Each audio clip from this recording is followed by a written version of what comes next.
Nilai budaya dan sejarah suatu peradaban dapat kita lihat dari benda-benda peninggalannya. Salah satu benda peninggalan sejarah yang bisa kita temui adalah manuskrip atau naskah. Di Musi Banyuasin, tepatnya di Desa Muara Punjung, Kecamatan Babatoman, terdapat salah satu manuskrip berupa gelumpai yang tersimpan di rumah kediaman Bapak Ardika. Ya, saya sekarang berada di rumah Pak Ardika, sedang melihat-lihat gelumpai. Kalau bahasa sini itu disebut, bahasa pemiliknya adalah Abbillah 100. Nah, ini ternyata jumlahnya juga tidak sampai 100 lagi, karena ya biasa kan ada namanya benda pusaka yang diwariskan itu biasanya memang kadang ada berkurang gitu. Nah, tapi mungkin nanti Pak Ardika bisa menjelaskan lebih rinci lagi. Ini sepertinya sudah masuk periode Islam, karena menyebutkan kata-kata la ilaha illallah, kemudian sudah juga kalau dilihat dari tulisannya mungkin ini gaya Musi ya, gaya tulisan aksara ulu Musi. Mungkin memang berasal dari ini daerah-daerah sini, karena ini bilah ini kan biasanya bisa dibawa kemana-mana, tetapi ini tampaknya memang berasal dari daerah sini. Ini misalnya isinya itu seperti ibarat-ibarat, seperti misalnya seperti tonggak di dalam laut, kemudian ini ada seperti mendapat urat ikan misalnya, dan sebagainya. Jadi berisi seperti ibarat-ibarat begitu. Makna pastinya mungkin nanti akan dipelajari lebih jauh.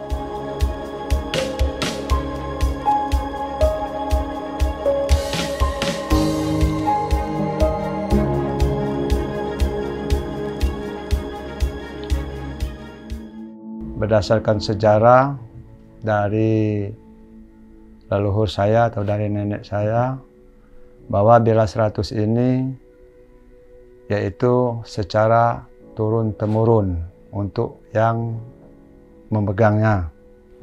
Adapun pemegang yang pertama yang dapat saya ketahui sebatas pengetahuan saya, yaitu nenek saya yang bernama Ayuhanes binti Alikasan. Kemudian nenenda kami itu meninggal dunia, dilanjut yang memegang ataupun yang menyimpan Abbillah 100 itu yaitu orang tua saya atau ayahanda saya yang bernama Manan bin Hasan. Kemudian orang tua saya atau ayahanda saya meninggal dunia, lalu semestinya bukan saya yang memegang Abbillah 100 itu, yaitu kembali kepada anak yang tertua lanang laki-laki, yaitu kekenda kami Alamsa, beralamat di Palembang. Setelah orang tua kami meninggal dunia, Abbillah 100 ini saya serahkan kepada kakak saya yang bernama Alamsa. Namun sekitar lebih kurang 4 bulan di tangan kakak saya Alamsa, ternyata rumah tangga kakanda kami itu agak kurang nyaman, agak ada keributan-keributan, tidak seperti yang biasanya. Maka kakak saya, Alamsa, yaitu bertanya kepada orang pintar, katakanlah mungkin yang dukun. Saran dari orang pintar itu, Pak, di rumah Bapak itu ada benda pusaka. Betul, kata kakak saya. Nah, benda pusaka itu sekarang kembalikan ke alamat yang semulanya. Maka Abbillah 100 tadi kakak saya kembalikan lagi ke tangan saya, tempat semula asalnya, yaitu Abbillah 100. Kalau menurut sejarah dari nenek, Abbillah 100 itu jumlahnya 100. Setiap 20 tahun itu hilang satu. Jadi sampai sekarang itulah tinggal lagi 30 2,5. Nah, sejarah setengah itu atau sepotong itu dapat di Masjid Kampung Baru, Kelurahan Mangunjaya. Sewaktu yang membaca khotbah mau ke atas mimbar, potongan itu ditemukan di atas mimbar. Rupanya yang mau khotbah itu kenal dengan bila itu bahwa itu bila 100, maka itu dia ambilkan. Setelah selesai Jumat, dia kembalikan ke orang tua saya. Waktu itu yang orang tua saya masih hidup. Kalau dari nenek itu tulisan burung jauh, menurut dia. Tulisan burung jauh. Nah, artinya tulisan burung jauh itu aku juga tidak tahu apa dia itu kena arti tulisan burung jauh itu. Masa kecil kegunaan bila 100 itu dipergunakan untuk pengobatan. Alhamdulillah ada beberapa yang saya ketahui bahwa dari berobat dengan bila 100 itu ada penyakit yang dapat disembuhkan. Sudah itu sering juga dipakai oleh yang bisa membaca itu kalau ada tanda-tanda alam, yaitu berupa mungkin ada gempe, mungkin juga ada semacam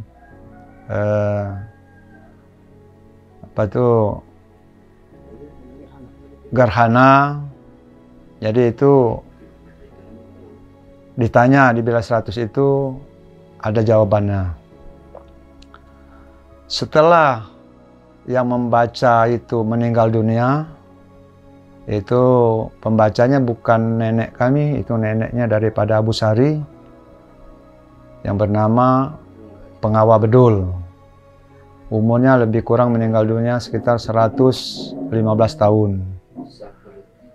Setelah nenek Pengawa Bedul itu meninggal dunia, sampai sekarang bila 100 itu tidak ada yang bisa membacanya lagi, termasuk saya sendiri sebagai pemegangnya.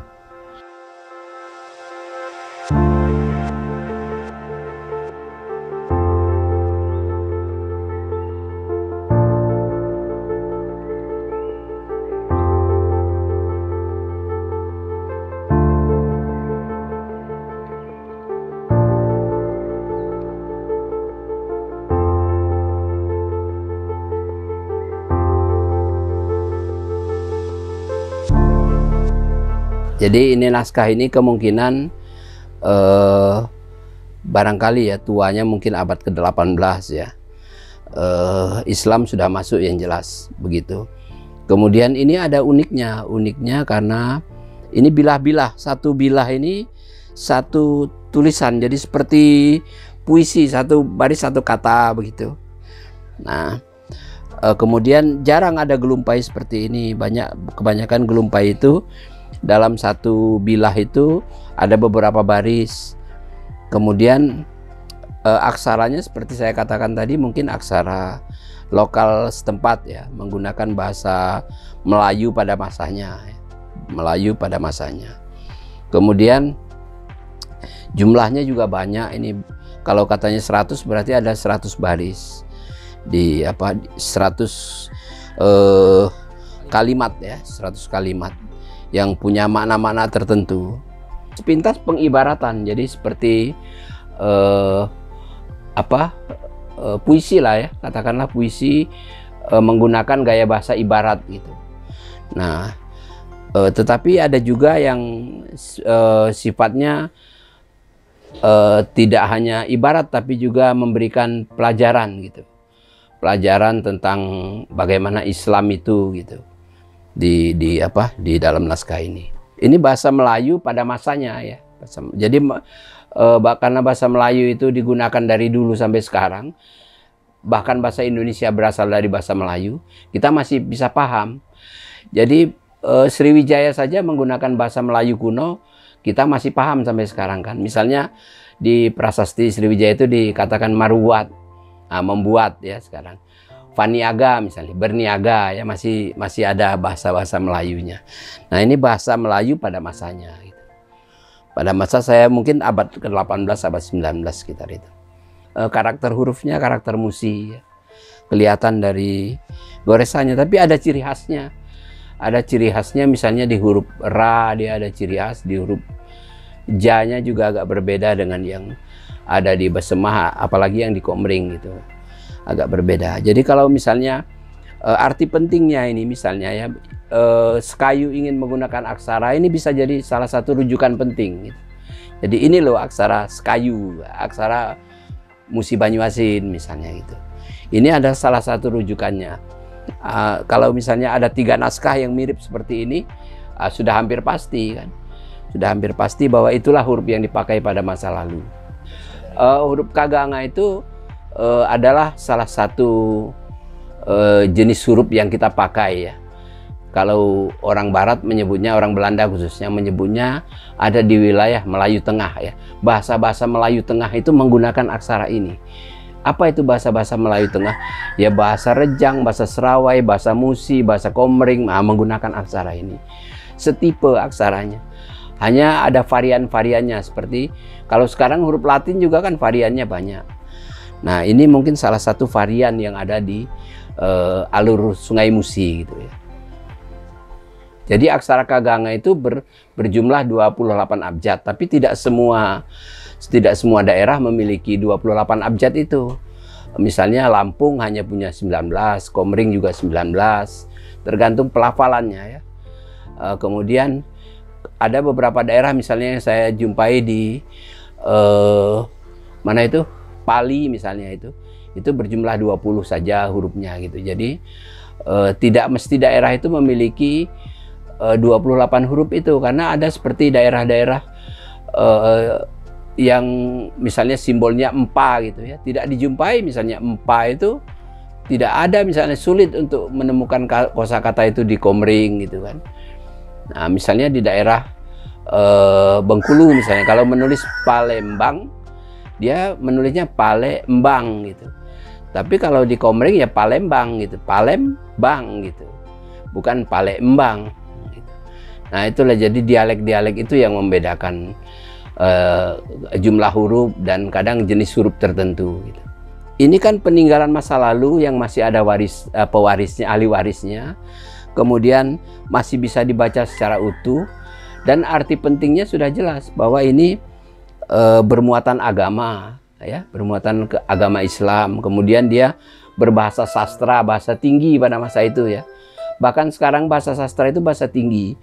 Kemudian dan ini yang lebih penting lagi, satu-satunya loh. Satu-satunya. Jadi apapun kalau itu karya budaya, kalau satu-satunya itu pasti punya arti penting untuk kebudayaan. Jadi ini sudah sangat layak untuk disebut sebagai benda cagar budaya.